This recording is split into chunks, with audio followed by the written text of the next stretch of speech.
వాళ్ళకి తిరుపతి చాలా ముఖ్యమైనది అనేక కోణాల్లో. చిరంజీవిని గెలిపించింది.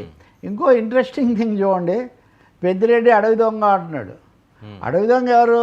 అన్నగారు పరుచూరి గోపాలకృష్ణ ఒకసారి చెప్పాడు, దొంగ, అడవి దొంగ, కొండవీటి దొంగ, 3 దొంగ సినిమాలు ఇచ్చాము చిరంజీవి గారికి, సూపర్ హిట్స్. దొంగ మూవీ కూడా ఉంది. అదే దొంగ, అడవి దొంగ, కొండవీటి దొంగ.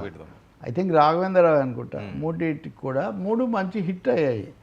కాబట్టి అంటే సినిమాలో అది ఆయన హీరో అయితే ఇక్కడికి వచ్చేసరికి వీటన్నిటిని చేస్తున్నారు అని ఆయన చెప్తున్నారు. ఇట్స్ సీరియస్ పొలిటికల్ మీటింగ్ ఇది. ఇది ఒక విధంగా వైసీపీకే కాకుండా చిత్తూరు జిల్లాలో తెలుగుదేశం జనసేన విస్తరణకు కూడా కొంత ప్రయత్నం జరుగుతుందని మనం భావించవచ్చు. ఇప్పుడు ఆయన చెప్పింది ఎన్డీఏ స్లోగన్గా కూడా మారచ్చు. మీరు సభకు రావడం లేదు కదా, రాజీనామా చేయండి. అవును, మీరు సభ ప్రభుత్వం ఏర్పడి 6 నెలలు అసెంబ్లీ అయినా మీరు సభకు రానప్పుడు మిమ్మల్ని ఎందుకు ఎన్నుకోవాలి, మిమ్మల్ని ఎందుకు గెలిపించాలి అనే ఒక ప్రశ్న కూడా తీసుకొస్తారు. అందుకని చాలా సంకేతాలు ఉన్నాయి నాగబాబు ఈ నియోజకవర్గాన్ని ఎంచుకోవడంలో. కానీ అలాగే ఆయన ఇవన్నీ ఎన్డీఏ ఫిలాసఫీ, బీజేపీ ఫిలాసఫీ కూడా మాట్లాడారు. కాబట్టి ఖచ్చితంగా మీరు అన్నట్టుగా ఇంకోటి, పదవుల మీద మాకేం ఆశ లేదు, పదవుల కోసం ఏనాడు పాకులాడలేదన్నారు.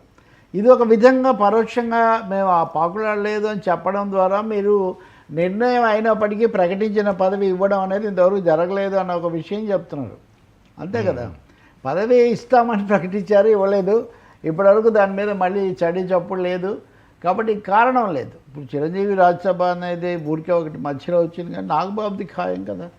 అందువల్ల ఇప్పుడు ఎమ్మెల్సీలు ఖాళీ లేదని కదా సార్ మీరు అధికారిక వివరణ ఇస్తున్నారు సార్. అధికారిక వివరణలే తీసుకోవాల్సిన అవసరం మీడియాకి లేదు. అంటే గతంలో ఫర్ ఎగ్జాంపుల్ నేను ఒక డిబేట్లో మాట్లాడినప్పుడు ఏమంటారంటే వాళ్ళు, గతంలో ఇలాగే జరిగితే ఎన్నిక అవ్వలేకపోతే తర్వాత మంత్రి పదవికి రాజీనామా చేయాల్సి వచ్చిందట సార్. అది ఒకసారి జరిగింది, కానీ అంతకు అనేక రెట్లు 20, 30 సార్లు ఎన్నికైన వాళ్ళు తర్వాత 6 నెలల్లో వచ్చారు.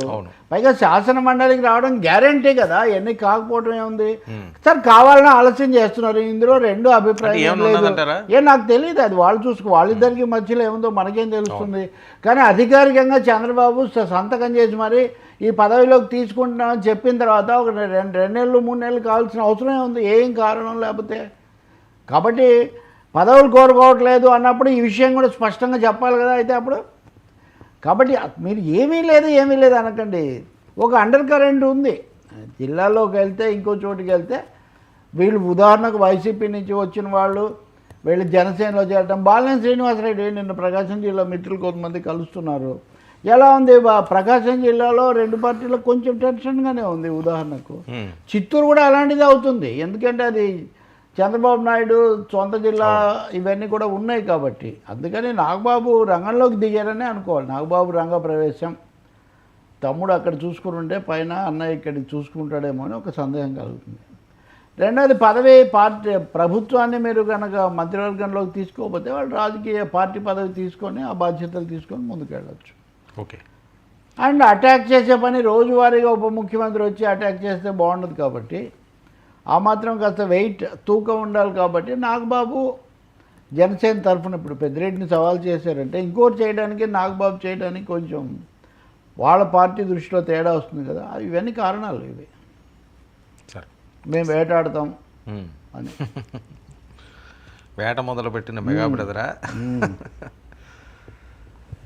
రాజకీయ వేట, ప్రత్యర్థుల వేట కూడా సార్. తాడేపల్లికి వైఎస్ జగన్ వేటకు దిగి నాగబాబు అని పెట్టుకోవచ్చు మీరు.